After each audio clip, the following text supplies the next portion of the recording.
I have one of those do what I say, don't say what I do confessions coming up. Apparently I got that wrong. It's do as I say, don't do what I do coming up.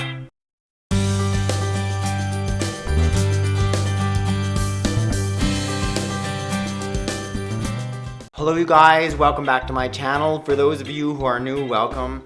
My channel is all about natural pet health and wellness, and if you love what I'm talking about, I really encourage you to click down there and subscribe to my channel. So a few days ago, I put up a video. I was talking about the dangers of BPA in canned dog food. And one of the things I said in that video, there's a link up there, you can go watch it if you have yet to do so, is I talked about not feeding certain foods, in particular, the poor quality canned dog food. But, as you guys know, I have a cute little small mixed breed poodle dog, Tula. She loves to eat. There it is there, unfortunately opened and fed to said poodle. Yes, I said, don't open this up, don't feed this.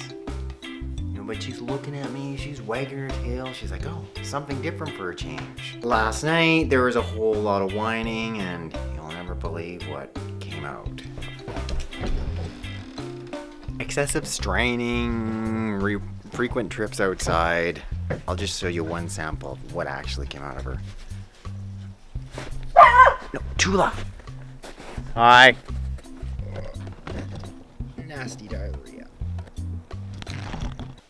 Tula was outside repeatedly throughout the day and the night, so frequent straining, there's a little bit of mucus, generally small amounts of diarrhea. When we put that all together, that's called large bowel diarrhea, or typically colitis. It all started after me giving her unnamed said canned food, so I know it was the food that started it. Super common. Your dog has acute diarrhea. We would call it garbage gut, be it from something they've ate or something you has the perhaps less wise choice pet owner has chosen to give your dog. Regardless, like, what do? There's about 4 or 5 really simple things. Yes, she's very cute, Tula, and she's thinking like, can you please give me something?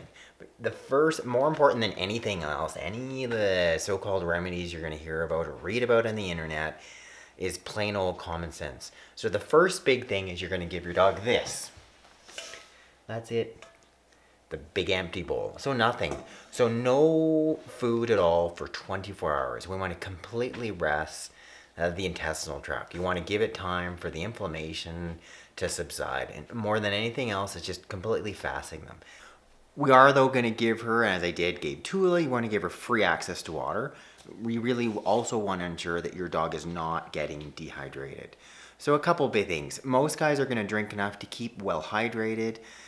If your dog won't, you may need to squirt water into their mouth with a syringe or something. So I really like chamomile. It's one of the better teas that's going to work for vomiting and diarrhea. And it's really good, I find, at sort of calming that real inflamed intestinal tract. So an easiest thing, you can just use chamomile as a tea, which I have here. Make a cup of it. And I know you have Tula's dose. I'm going to give her a cup of that tea. And so it's substituting that for her water. That's what she gets for water. She's going to get chamomile tea. So I'm going to put her a cup in the morning, a cup in the evening. Next, when you do start to introduce food, that's going to be after the 24-hour period. You want to be introducing something that's especially bland, that's going to really firm up that stool. Super easy to digest. There's nothing potentially there as far as, maybe not a lot of nutrient value, but we know it's going to really bind up whatever's in there because we're trying to have that inflamed intestinal tract to resolve. So the best thing I find is just plain cooked white rice, where I've got some here. Just cook some up. So typically you're going to feed the same amount of white rice that you'd be feeding your dog. Tula gets, half a cup in the morning, half a cup in the evening. So I'll be giving her half a cup of this plain white rice. Then I'll mix it with something else to encourage her to eat. So with Tula here, I'm actually going to use a little bit of my supplement. Got a chicken flavoring. It also has one of the remedies we're going to be discussing, the probiotics. So she gets a half a scoop. So I've added, a couple tablespoons of water, half a scoop of my supplement. Just going to mix that up. A lot of guys won't eat just the plain white rice. It'd be fine to flavor it with the supplement. Alright, you. Then pour that in. Try it with the rice, you won't eat the rice. Okay, let's see if this will actually work on video. You just never know. Good girl, Tula. Yum. Okay. Maybe not today. You haven't had really any food in a while. There you go. Okay. She will eat it, just sparingly. There, oh, good girl. Oh, yummy. The fourth one is additional probiotics, because these are these really good bacteria that are often lost in diarrhea. And in many cases, if you're actually adding in a quality probiotic, you can speed the diarrhea leaving your dog. So a couple different ones or ways to consider doing that. First of all, you could do something simple. You've got a good quality yogurt, as I have here, just so it's plain natural yogurt. The majority of the ones will be quite high in acidophilus, so lactobacillus acidophilus, which is kind of probably the one that's been the most studied, seemingly seems to be the most effective for diarrhea. And when I'm looking at kind of a typical dog dose, 1 to 2 tablespoons. So I'm just going to add a tablespoon of this yogurt into Tula's little concoction here. Let's see what she thinks of it too. And that'd be fine too, just mixing it in. The other way to do that, or adding in the additional probiotics, is once again using my supplement, Ultimate Canine Health Formula, which has additional lactobacillus as well as bifidobacterium in it.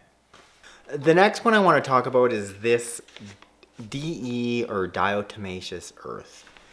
It looks like a flower, so it is dug from the earth years ago when big parts of the world were covered in water in the ocean. The microscopic plankton left behind their skeletons, and it's turned into this white powder. It works really well. I've discussed it, as something such as for natural flea control. I use it on my lettuce to deal with slugs. It can also be, if we're giving the food grade, it can be safely given orally to your dog. And in many cases, it can actually help, one, decrease some of that inflammation, potentially bind some of the inflammatory toxins that'll be causing the result of the diarrhea. Some people also find it is beneficial for intestinal parasites. But just imagine, this kind of fine white powder binding up, some of that fluid, excessive fluid that's coming out, and just firming up your dog's stool. So pretty safe. When we're looking at sort of doses, once again, I'm looking at about a teaspoon per 10 pounds of body weight, 2 to 3 times a day. Water, diatomaceous earth, yummy concoction that we're mixed up. Looks like about a couple tablespoons. Let's just try this on Tula now and see how this goes. All right, Tula, experiment number 2. Good girl. Hey, you sit. Good girl. Yum. Okay. Actually, I think I'm gonna go for a syringe. All right. Yeah, see that quick action take there? Okay, Tula. So I said I put in 1 teaspoon, so that would be about what you get. So that's see what she thinks of that. Not too bad. So it's food grade diatomaceous earth. 1 teaspoon per 10 pounds, twice daily, 3 to 5 days should be lots. I would have many pet owners ask me about using something like Pepto-Bismol. And for a lot of guys, that symptomatic relief is fine. I kind of find it intermittently works.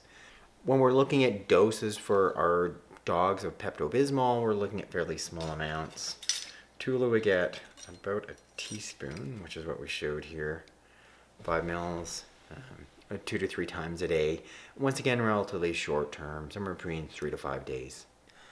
Then lastly, many of these guys just have bellies that are sore, and I'll have pet owners ask, can I give something just because their stomach is sore too?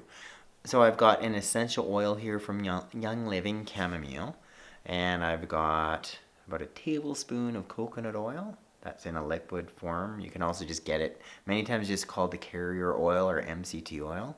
So you got 1 tablespoon here. We've got the chamomile, and I'm going to put in 5 drops. 1, 2, 3, 4, 5 drops. It smells nice. And you put a little bit in your hand, and you can just rub that on your dog's belly. Good girl.